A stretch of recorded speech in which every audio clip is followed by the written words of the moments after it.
Her father was a police lieutenant and imbued in her a military attitude to life.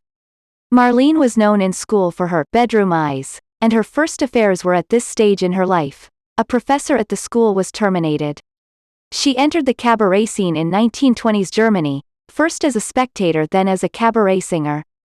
In 1924, she married and, although she and Rudolf Sieber lived together only 5 years, they remained married until his death.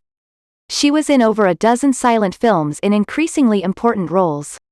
In 1929, she was seen in a Berlin cabaret by Joseph von Sternberg and, after a screen test, captured the role of the cabaret singer in The Blue Angel, 1930, and became von Sternberg's lover.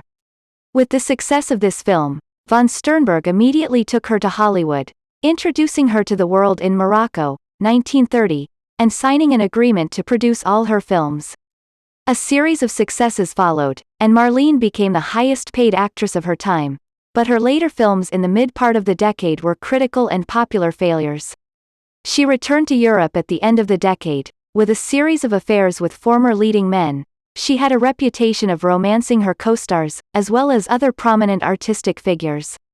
In 1939, an offer came to star with James Stewart in a western and, after initial hesitation, she accepted. The film was Destry Rides Again, 1939. The siren of film could also be a comedienne, and a remarkable comeback was reality. She toured extensively for the Allied effort in WW2, she had become a United States citizen, and, after the war, limited her cinematic life. But a new career as a singer and performer appeared, with revues and shows in Las Vegas, touring theatricals, and even Broadway. New success was accompanied by a too close acquaintance with alcohol, until falls in her performance eventually resulted in a compound fracture of the leg. Although the last 13 years of her life were spent in seclusion in her apartment in Paris, with the last 12 years in bed, she had withdrawn only from public life and maintained active telephone and correspondence contact with friends and associates.